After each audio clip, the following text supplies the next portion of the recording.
오늘은 하나님께 아름다운 사람이라는 제목으로 하나님의 말씀 나누려고 합니다. 오늘 말씀은요 14장 말씀에 대한 결론입니다. 19절에 보면 그러므로 라고 시작하잖아요. 지금까지 이야기한 것에 대한 최종적 결론의 말씀을 바울이 로마 교회에게 선언하고 있는 것이죠. 로마서 14장은 믿음이 강한 자와 약한 자를 나누어 비판하지 말고 판단하지 말고 있는 그대로 강한 자든 약한 자든 서로를 존중하되 자기 스스로 거리낌이 있는 일이라면 절대 하지 말고 하나님 앞에서 온전하게 아름답게 살아가라 라고 권면하고 있습니다. 오늘 결론에서도 이 말씀 그대로를 전하고 있는데요. 먼저 화평의 일과 덕을 세우는 일에 힘써야 한다라고 권면하고 있습니다. 자, 우리 19절의 말씀을 한번 읽겠습니다. 19절 말씀 시작. 그러므로 우리가 화평의 일과 아멘. 자, 19절을 원문 그대로 번역하면 그러므로 우리가 계속해서 화평의 일과 덕을 세우는 일에 힘쓰도록 하자라고 번역이 됩니다. 개역개정 말씀은 우리가 이 일에 힘쓰고 있다라고 말씀하는 것처럼 보이지만 사실은 이 일에 계속 힘써야 된다라는 권면의 말씀이라는 것이죠. 더 쉽게 풀었으면 우리의 목표는 성도들이 나아가야 될 방향은 화평의 일과 덕을 세우는 일입니다 라고까지 의역할 수 있습니다. 그래서 우리 그리스도인들이 추구해야 할 가장 궁극적인 목적지라는 것을 알려고 주고 있죠. 그 두 가지가 바로 화평의 일과 덕을 세우는 일이라는 것입니다. 자, 첫째로 화평의 일은 에이레네라는 헬라어가 쓰였는데요. 평화에 속한 일들, 화합과 관련된 일들이라는 뜻이 있습니다. 그래서 영어 성경은 평화에 이바지하는 일들이라고 번역하는데요. 불화와 다툼, 분열과 균열이 있는 상태를 배격하라라는 거예요. 뭐라고요? 불화와 다툼, 분열과 균열이 있는 상태를 배격하라. 사실 평화를 위한 일에도요 적극적인 투쟁이 있어야 합니다. 왜냐? 싸우지 않기 위해서 부던한 마음으로 우리가 부던한 심정을 가지고 결국은 싸워야 그 평화도 쟁취할 수 있기 때문이에요. 여러분, 평화가 뭐예요? 평화는 사실 저 사람의 비난과 빈정대는 말투에 반응하지 않는 사실은 엄청난 투쟁이 필요한 것이죠. 평화를 위해 참아야 한다는 수없이 많은 되뇌임과 우리의 마음속에 되새김이 있어야 이 평화를 유지할 수 있는 거예요. 그러니 평화는 적극적 투쟁의 산물이라는 것이 분명합니다. 평화는 그냥 이루어지는 게 아니에요. 우리의 마음속에서 엄청난 전쟁이 벌어지고 있는 상태임에도 불구하고 그것보다 더 중요한 것이 하나님께서 말씀하시는 화합이기에, 하나님이 원하시는 평화이기에 내 안에 있는 분노를 상대에게 표출하지 않는 것, 이것이 평화라는 것입니다. 그리고 이 평화를 위한 투쟁, 이 잠잠한 투쟁은 반드시 우리 그리스도인들에게 필요하다라는 거예요. 사실 평화를 가장한 가짜 평화도 있습니다. 그것을 저는 인간에 대한 포기라고 부릅니다. 뭐라고요? 인간에 대한 포기, 사람에 대한 포기. 저 인간은 안 돼라고 규정하고 더 이상 관계를 단절시키는 포기가 가짜 평화라는 거예요. 그런 가짜 평화는 사실 더 공동체를 삭막하게 만듭니다. 아예 관심조차 끊어버리고 그 사람을 위해 기도조차 하지 않는 가장된 평화이기 때문입니다. 그러니 우리는 반드시 기도하는 평화를 유지해야 돼요. 뭐라고요? 기도하는 평화. 주여, 나를 평화의 도구로 써 주소서. 할렐루야. 미움이 있는 곳에 사랑을, 다툼이 있는 곳에 용서를, 분열이 있는 곳에 일치를 이루게 하소서. 그냥 저 사람이 이야기하든지 말든지 아유 저 인간은 그래 말하든지 말든지 이게 평화가 아니라, 평화는 저 사람이 나를 괴롭게 하지만 주님 나를 평화의 도구로 써주십시오. 하나님, 이 미움이 있는 곳에 사랑을 나타내게 하시고, 다툼이 있는 이곳에 하나님 용서를 나타내게 하시고, 하나님 분열이 있는 이곳에 일치를 이루게 하소서. 여러분, 기도하는 이 평화만이 진짜 평화가 될 수 있는 것입니다. 그러니 기도를 통한 평화를 누리는 저와 여러분들이 되시기를 주님의 이름으로 축원합니다. 여러분 꼭 기억하십시오. 기도하지 않는 평화는 가짜 평화다. 그 평화는 언제든 이스라엘과 하마스처럼 서로를 공격할 수 있는 가짜 휴전일 뿐입니다.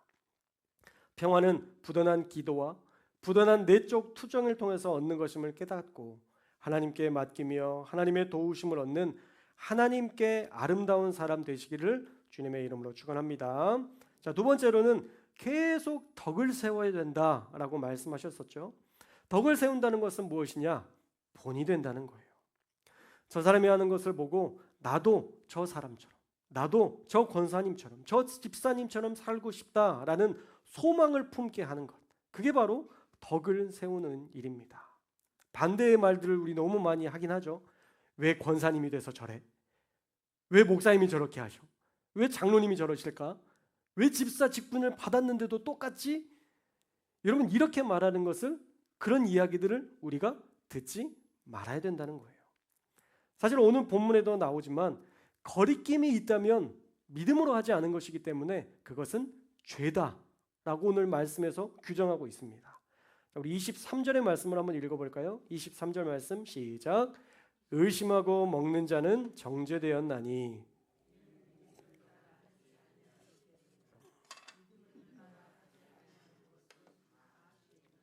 아멘. 자, 23절에서 이렇게 얘기하잖아요. 의심하고 먹었대요. 의심하고 먹었대요. 그리고 의심하고 먹는 것은 믿음을 따라 하지 않은 것이기 때문에 죄다라고 규정하고 있는 거예요. 하나님께서 명령하시지 않은 일을, 그리고 내 마음속에서도 꺼리낌이 있는 일을 자의적으로 선택해서 내가 원하는 대로, 하나님의 뜻은 아닌 것 같은데 내가 원하는 것이 이거니까 그냥 따라가는 것, 이것이 뭐라고요? 결국은 죄라는 거예요. 죄. 주의를 성수하지 않고 쉼을 선택하는 것, 죄죠. 11조의 의무를 다하지 않는 것, 죄죠. 봉사의 의무를 다하지 않는 것, 죄라는 거예요. 어쩔 수 없어서 하지 못하는 것은 죄가 아닙니다. 그러나 내 마음에 계속 거리낌이 있다면 죄라는 거예요. 하나님이 계속 여러분의 양심을 통해서, 말씀을 통해서 계속적으로 자극을 주는데 그 자극을 받아들이지 않고, 아니야, 이건 하나님이 말씀하시는 것 같지만 나는 그럴 수 없어, 꺼리낌이 있지만 끝까지 따르지 않는 것, 이게 뭐라고요? 죄라는 거예요. 하나님의 뜻대로 살지 않았기 때문에. 하나님께서 원하시는 것이 있는데 지금의 내 형편과 처지 때문에 자의적으로 선택하고도 계속 꺼리낌이 남아있는 상태, 내 마음대로 선택대로 행하는 것이 바로 믿음으로 하지 않는, 덕을 세우지 못하는 일이 될 수 있다는 거예요. 왜냐하면 우리가 했던 그 행동들이 우리의 자녀들이, 우리의 성도들이 또 보고 그대로 따라하기 때문입니다. 여러분, 집에서 핸드폰 보는 아버지가 자녀에게 핸드폰 보지 말라고 아무리 호통을 쳐도 아이는 그 말을 들을까요? 안 들을까요? 듣지 않습니다. 반드시 돌아서서 이야기합니다. 아빠도 보면서. 반드시 이야기해요. 덕을 세우는 것은 영향력을 끼칠 수 있는 힘을 기르는 일이에요. 제가 간디의 일화를 자주 이야기 드렸는데요. 어떤 한 아이가 사탕을 너무 많이 먹어서 어머니와 아들이 같이 손을 잡고 찾아와서는 간디 선생님께 이 아이가 사탕을 먹지 말라고 말씀해 주십시오 라고 간청했습니다. 그러자 간디 선생님이 그러면 다음 주에 오십시오 라고 날짜를 잡고는 그 아이를 만났어요. 그리고 그 아이를 만나자마자 그 아이에게 이제 사탕을 좀 줄이는 게 어떻겠니? 라고 이야기해 주었답니다. 그러자 아이가, 이 간디라는 훌륭한 분이 사탕을 먹지 말라고 하니까 네 라고 대답하고 사탕 먹는 것을 줄였다는 것이죠. 그런데 엄마가 생각할 때 이 말은 그냥 그 전주에 와서 해도 될 말인데, 그 전주에 아이와 함께 왔을 때 해도 될 말인데 왜 이 이야기를 한 주 뒤로 미뤘을까 궁금해서 물었답니다. 간디 선생님, 지금 사탕을 먹지 말라는 이야기를 지난주에 하셨어도 됐을 텐데 왜 꼭 이번 주여야 했습니까? 라고 묻자 간디 선생님이 이렇게 말했다잖아요. 그때는 제가 사탕을 먹고 있을 때였습니다. 간디는 자신이 하고 있는 일을 남에게 하지 말라고 말해도 아무 소용이 없다는 것을 알았어요. 그래서 한 주간 본인도 당 섭취를 금지하고 그제서야 아이에게 사탕을 줄여야 된다라고 권면했던 것이죠. 여러분, 이런 모습이 바로 덕을 세우는 모습이고 능력이 나타나는 삶의 모습이라는 거예요. 내가 하고 있는 것을 말해야 능력이 나타납니다. 뭐라고요? 내가 실제로 하고 있는 것을 말해야, 권면해야 능력이 나타난다는 거예요. 그런데 요즘 교회들을 보면 자기도 하지 못하는 일을 매일 비난하고 질책합니다. 하나님의 뜻대로 살아야 한다는 말을 버젓이 하는데 그러지 못한 삶이 너무 많아요. 여러분, 덕은 말에서 나오는 자랑으로 세워지는 것이 아니에요. 반드시 제가 한 번 더 썼어요. 반드시 삶으로 나타나고 열매로 나타나야 덕이 세워지는 것입니다. 할렐루야. 여러분, 교회의 부흥을 외치면서 전도에 힘쓰지 않으면 여러분 그 삶의 말, 그 사람의 말이 어떻게 덕이 되겠습니까? 어떻게 하나님이 역사하시는 능력이 되겠습니까? 여러분, 사랑을 외치는데요, 매일 누군가를 정죄하고 누군가를 비난하는 일에 우리의 입술이 늘 혈안되어 있다면 여러분 어떻게 덕이 세워질 수 있겠습니까? 이런 모순적인 삶의 태도로는 절대 덕을 세울 수 없다는 거예요. 오늘 말씀에 보면 분명하게 이야기합니다. 덕을 세우는 일에 힘쓰라. 우리 따라해 볼까요? 덕을 세우는 일에 힘쓰고 있습니다. 자, 현재형으로 얘기했어요. 여러분 이미 하고 계시죠? 할렐루야. 근데 또 하나가 붙어요. 덕을 세우는 일에 계속 힘쓰라 라고 원문은 이야기하고 있어요. 그래서 과거에 한 번 잘해서 되는 게 아니라 계속해서 매일 잊지 않고 행해야 평화도 덕을 세우는 일도 가능하다라는 것입니다. 그러니 사랑하는 여러분, 우리 교회가 평화를 세우는 일과 덕을 세우는 일에 매일 계속해서 힘쓰는 교회가 될 수 있기를 주님의 이름으로 축원합니다. 평화도 덕을 세우는 일도 절대 그냥 되지 않는다는 것을 우리가 말씀을 통해서 배웠기에 날마다 하나님께 기도함으로 하나님의 말씀대로 순종함으로 저와 여러분들이 하나님께 아름다운 사람으로서 그것들을 완성해 나아가는 저와 여러분들 다 되시기를 주님의 이름으로 축원합니다. 자, 그리고 이어서 평화를 깨는 일과 덕을 세우지 못하는 일들에 대해서 20절에 언급하고 있는데요. 자, 우리 20절 말씀도 한번 읽겠습니다. 시작. 음식으로 말미암아 하나님의 사업을 무너지게 하지 말라. 만물이 다 깨끗하되 거리낌으로 먹는 사람에게는 아멘. 자, 거리낌으로 먹는 것은 어떻대요? 악한 거래요. 아까는 거리낌으로 행하는 건 뭐라고 그랬어요? 죄라고 했죠. 평화를 깨는 일, 오늘 말씀에서 평화를 깨는 것이 무엇일까? 그것은 무엇이냐면 음식으로 형제를 정죄하는 일이라는 거예요. 음식으로 형제를 정죄하는 일. 말씀을 나에게 적용하지 않고 다른 이에게 적용해서 그로 말미암아 실족하게 하는 것. 여러분, 그게 평화를 깨는 일이라는 것입니다. 그런데 그 일에 대해서 바울은 아주 엄청난 표현으로 심각한 것이라고 말씀하고 있는데, 이런 일들에 대해서 음식으로 말미암아 형제를 실족하게 하는 그것을 하나님의 사업이 무너지게 하는 일이다라고 오늘 말씀에 기록하고 있어요. 하나님의 사업이 무너지게 하는 것. 이 무너지다라는 단어가 카탈리오라는 헬라어를 사용했는데요. 이 단어는 파괴하다, 부수다, 폐지하다라는 뜻이 있습니다. 바울은요, 겨우 음식 먹는 문제 때문에, 겨우 음식 섭취하는 그 문제 때문에 믿음이 약한 형제를 실족하게 하지 말라라는 경고를 넘어서서 이 일은 하나님의 사업을 무너지게 하는, 하나님의 사업을 파괴하는, 교회를 무너지게 하는 일이다라고 경고하고 있습니다. 하나님은 잃어버린 영혼을 위해서 자기의 사랑하시는 독생자 예수 그리스도를 우리에게 보내주셨습니다. 그러니 우리도 마땅히 우리의 형제를 실족해 해서는 안 되는 것이죠. 잃어버린 영혼들을 얻는 일에 힘써야지 영혼을 실족해 하고 영혼이 떠나가는 일에 우리가 힘써서는 안 된다라는 것입니다. 특별히 정죄로 말미암아 넘어지게 해서는 안 된다는 것이죠. 그것은 하나님의 사업, 영혼 구원의 사업을 무너지게 하는 일이기 때문입니다.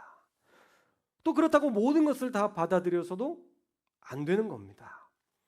우리가 주일마다 영지주의 이단들에 대한 그들의 이야기를 우리가 나누고 있잖아요. 영지주의의 이단들을 실족하지 않게 하려고 우리가 그들을 다 품을 수는 없는 것이죠. 사랑과 공의, 그 중간 지점 어딘가 하나님이 원하시는 그 지점을 우리가 발견하고 우리는 날마다 분명하게 분별할 수 있는 지혜가 필요한 것입니다.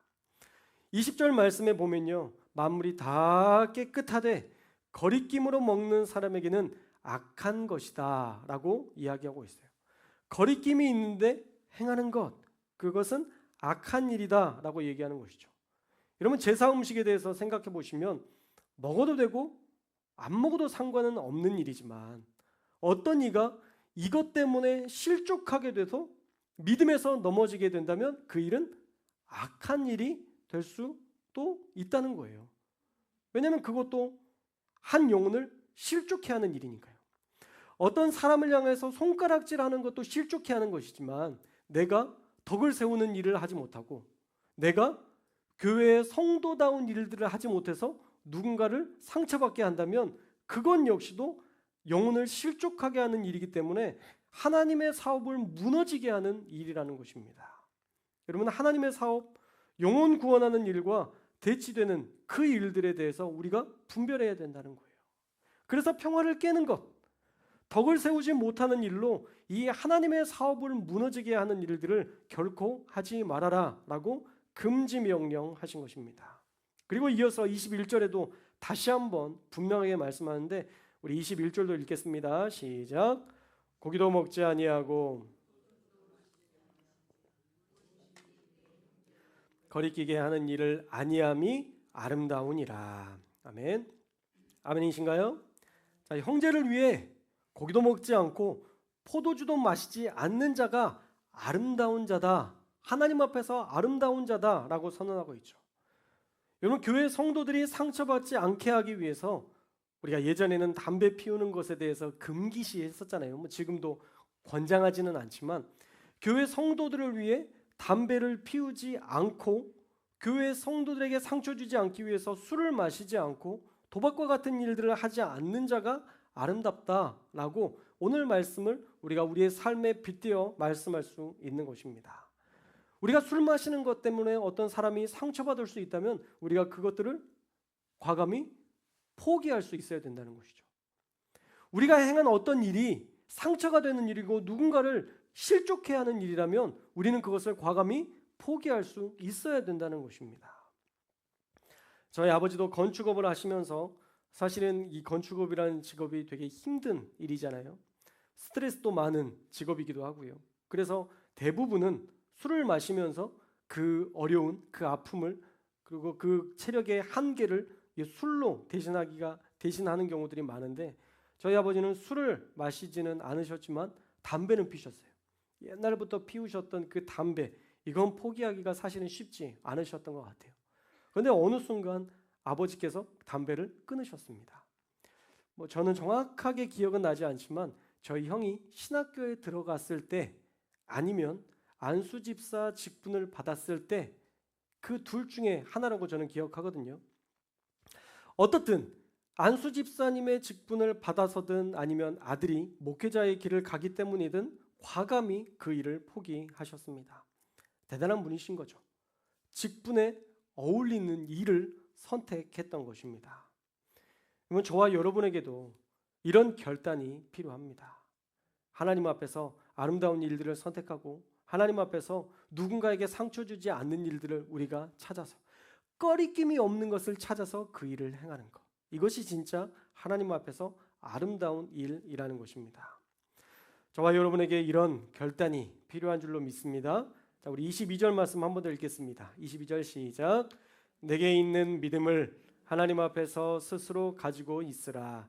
자기가 옳다 하는 바로 자기를 정죄하지 아니하는 자는 복이 있도다. 아멘. 자, 우리에게 있는 믿음을 하나님 앞에서 스스로 가지고 있으라라고 명령합니다. 자, 옳다는 것을 알고 행하는 것으로 정죄받지 않는 자가 복이 있대요. 여러분, 하나님이 주신 마음이라는 생각이 들어서 이 일에 대해서 내가 순종하고 순종함에도 불구하고 내가 이 일에 대해서 정죄받지 않는 것, 꺼리낌이 없는 것, 이 상태가 가장 아름다운 삶의 성도의 모습이라는 것입니다. 사실 우리는 답을 다 알고 있어요. 우리가 너무도 오랜 시간 신앙생활을 했기 때문에 우리는 대부분 답을 알고 있습니다. 문제는 단지 하지 않을 뿐이죠. 하기 싫을 뿐이죠. 여러분, 용서하라는 말을 왜 모릅니까? 용서해야 된다는 생각 누가 몰라요? 다 알죠. 단지 용서하기 싫을 뿐이죠. 제사 음식을 먹는 것 안 해도 되는 건데 자기가 먹고 싶은 거예요. 그래서 꺼리낌이 있지만 먹는 거죠. 그런데 먹으면서도 꺼리낌이 있어. 아, 이거 먹어도 되나? 라는 생각이 든다면, 나 스스로 정죄되는 생각이 든다면 그건 죄라는 거예요. 누가 보면 어쩌지? 라는 생각이 든다면 그건 죄라는 거예요. 우리 23절 말씀 읽겠습니다. 23절 시작. 의심하고 먹는 자는 정죄되었나니 이는 믿음을 따라 하지 아니하였기 때문이라. 아멘. 우리 아까도 읽어봤지만 믿음을 따라 하지 않은 것은 죄다라고 분명하게 선언하고 있습니다. 자, 그렇다면 어떻게 해야 돼요? 우리 22절이 답인데, 내가 믿는 것과 내가 행하는 것에 정죄받지 않는 상태, 그게 가장 아름다운 모습이라는 거예요. 그게 하나님 앞에 서 있는 믿음이라는 것입니다. 우리 22절 말씀 다시 한번 읽겠습니다. 시작. 내게 있는 믿음을 하나님 앞에서 스스로 가지고 있으라. 자기가 옳다 하는 바로 자기를 정죄하지 아니하는 자는 복이 있도다. 아멘. 내가 가지고 있는 믿음대로 옳다 하는 바대로 행했는데 그것으로 거리낌이 없는 자, 스스로 정죄당하지 않는 자가 어떤 자래요? 복이 있는 자래요. 그러므로 우리 교회도 아는 것과 행하는 것에 일치하여 하나님께 거리낌이 없는 자, 하나님 앞에서 아름다운 자, 하나님께서 기뻐하는 믿음으로 사는 우리 성도교회 될 수 있기를 주님의 이름으로 축원합니다. 말씀을 정리하겠습니다. 사랑하는 여러분, 평화의 사람이 됩시다. 누군가를 정죄하여 실족하게 하여 평화를 깨는 자가 되어서는 안 됩니다. 사랑하는 여러분, 덕을 세우는 사람이 됩시다. 내가 스스로 거리끼는 일을 행하면서 눈치 보는 자가 되지 말고 옳지 않은 일은 과감히 버리는 성도가 되시기를 축복합니다. 그래서 형제를 위해, 그 귀한 영혼을 위해 평화를 전하고 덕을 세움으로 하나님 앞에 아름답고 하나님의 사업을 이어나가는 하나님의 아름다운 사람들 다 되시기를 주님의 이름으로 축원합니다. 그렇게 살아가는 사람들이 하나님 앞에 아름다운 사람입니다. 따라해 볼까요? 하나님 앞에 아름다운 사람이 되겠습니다. 하나님 앞에 아름다운 사람 되시기를 축복합니다. 하나님께서 여러분들을 보실 때에 아름답다, 너의 모든 행위가 나에게 너무 귀하구나 라고 칭찬하시는 저와 여러분들 되시기를 주님의 이름으로 축복합니다. 기도하겠습니다.